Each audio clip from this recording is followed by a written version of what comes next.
Alice in Wonderland by Lewis Carroll, Chapter 11. The King and Queen of Hearts were seated on their throne when they arrived, with a great crowd assembled about them, all sorts of little birds and beasts, as well as a whole pack of cards. The knave was standing before them in chains, with a soldier on each side to guard him, and near the king was the white rabbit, with a trumpet in one hand and a scroll of parchment in the other. In the very middle of the court was a table, with a large dish of tarts upon it. They looked so good that it made Alice quite hungry to look at them. "I wish they'd get the trial done," she thought, "and hand round the refreshments." But there seemed to be no chance of this, so she began looking at everything about her to pass away the time. Alice had never been in a court of justice before, but she had read about them in books, and she was quite pleased to find that she knew the name of nearly everything there. "That's the judge," she said to herself, "because of his great wig." The judge, by the way, was the king, and as he wore his crown over the wig, he did not look at all comfortable, and it was certainly not becoming. "And that's the jury box," thought Alice, "and those 12 creatures," she was obliged to say creatures, you see, because some of them were animals and some were birds. "I suppose they are the jurors." She said this last word 2 or 3 times over to herself, being rather proud of it, for she thought, and rightly too, that very few little girls of her age knew the meaning of it at all. However, jurymen would have done just as well. The 12 jurors were all writing very busily on slates. "What are they doing?" Alice whispered to the Gryphon. "They can't have anything to put down yet, before the trial's begun." "They're putting down their names," the Gryphon whispered in reply, "for fear that they should forget them before the end of the trial."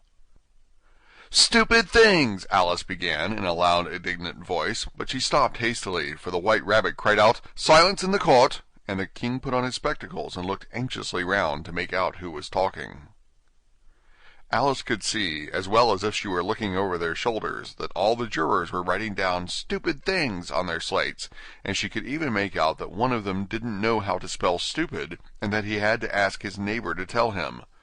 "A nice muddle their slates'll be in before the trial's over," thought Alice. One of the jurors had a pencil that squeaked. This, of course, Alice could not stand, and she went round the court and got behind him, and very soon found an opportunity of taking it away. She did it so quickly that the poor little juror, it was Bill the lizard, could not make out at all what had become of it, so, after hunting all about for it, he was obliged to write with one finger for the rest of the day, and this was of very little use, as it left no mark on the slate. "Harold, read the accusation," said the king. On this the white rabbit blew 3 blasts on the trumpet, and then unrolled the parchment scroll and read as follows. "The Queen of Hearts, she made some tarts, all on a summer day. The Knave of Hearts, he stole those tarts, and took them quite away." "Consider your verdict," the king said to the jury. "Not yet, not yet," the rabbit hastily interrupted. "There's a great deal to come before that." "Call the first witness," said the king, and the white rabbit blew 3 blasts on the trumpet, and called out, "First witness." The first witness was the Hatter. He came in with a teacup in one hand, and a piece of bread and butter in the other. "I beg pardon, your majesty," he began, "for bringing these in, but I hadn't quite finished my tea when I was sent for."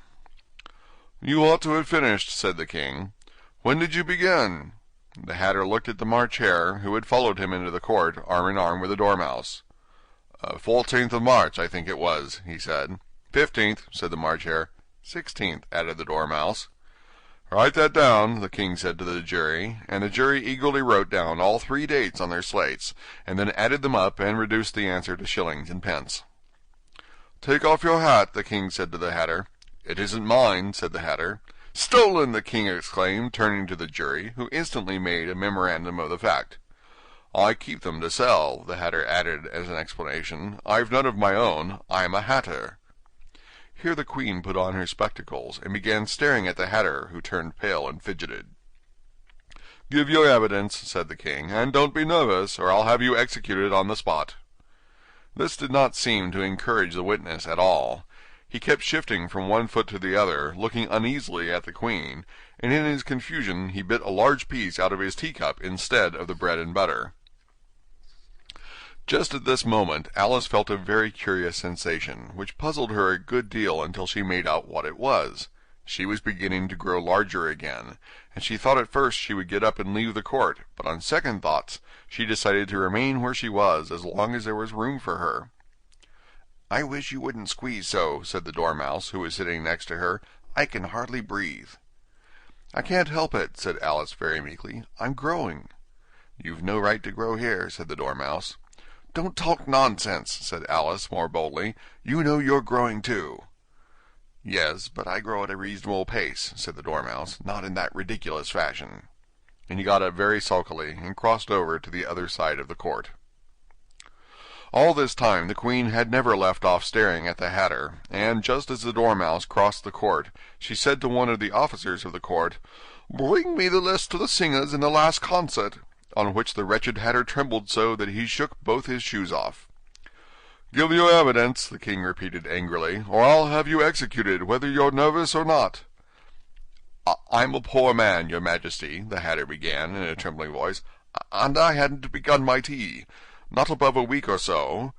And what with the bread and butter getting so thin, and the twinkling of the tea—" "The twinkling of the what?" said the King. "It begun with the tea," the Hatter replied. "Of course twinkling begins with the tea," said the King sharply. "Do you take me for a dunce? Go on." "I'm a poor man," the Hatter went on, "and most things twinkled after that, only the March Hare said—" "I didn't," the March Hare interrupted in a great hurry. "You did," said the Hatter. "I deny it," said the March Hare. "He denies it," said the King. "Leave out that part." "Well, at any rate, the Dormouse said," the Hatter went on, looking anxiously round to see if he would deny it too, but the Dormouse denied nothing, being fast asleep.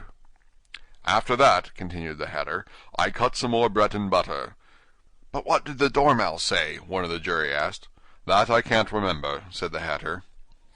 "You must remember," remarked the King, "or I'll have you executed." The miserable Hatter dropped his teacup and bread and butter, and went down on one knee. "I'm a poor man, your Majesty," he began. "You're a very poor speaker," said the King. Here one of the guinea pigs cheered, and was immediately suppressed by the officers of the court. As that is rather a hard word, I will just explain to you how it was done. They had a large canvas bag, which tied up at the mouth with strings. Into this they slipped the guinea pig head first, and then sat upon it. "I'm glad I've seen that done," thought Alice. "I've so often read in the newspapers at the end of trials there was some attempts at applause which was immediately suppressed by the officers of the court, and I never understood what it meant till now." "If that's all you know about it, you may stand down," continued the King. "I can't go no lower," said the Hatter. "I'm on the floor as it is." "Then you may sit down," the King replied. Here the other guinea pig cheered, and was suppressed. "Come, that finished the guinea pigs," thought Alice. "Now we shall get on better." "I'd rather finish my tea," said the Hatter, with an anxious look at the Queen, who was reading the list of singers. "You may go," said the King, and the Hatter hurriedly left the court without even waiting to put his shoes on. "And just take his head off outside," the Queen added to one of the officers, but the Hatter was out of sight before the officer could get to the door. "Call the next witness," said the King. The next witness was the Duchess's cook. She carried the pepper-box in her hand, and Alice guessed who it was, even before she got into the court, by the way the people near the door began sneezing all at once. "Give your evidence," said the King. "Sant," said the cook. The King looked anxiously at the White Rabbit, who said in a low voice, "Your Majesty must cross-examine this witness." "Well, if I must, I must," the King said, with a melancholy air, and after folding his arms and frowning at the cook till his eyes were nearly out of sight, he said in a deep voice, "What are tarts made of?" "Pepper, mostly," said the cook. "Treacle," said a sleepy voice behind her. "Call that Dormouse!" the Queen shrieked out. "Behead that Dormouse! Turn that Dormouse out of court! Suppress him! Pinch him! Off with his whiskers!" For some minutes the whole court was in confusion, getting the Dormouse turned out, and by the time they had settled down again, the cook had disappeared. "Never mind," said the King, with an air of great relief. "Call the next witness," and he added in an undertone to the Queen, "Really, my dear, you must cross-examine the next witness. It quite makes my forehead ache." Alice watched the White Rabbit as he fumbled over the list, feeling very curious to see what the next witness would be like. "For they haven't gotten much evidence yet," she said to herself. Imagine her surprise when the White Rabbit read out, at the top of his shrill little voice, the name, "Alice!" End of chapter 11.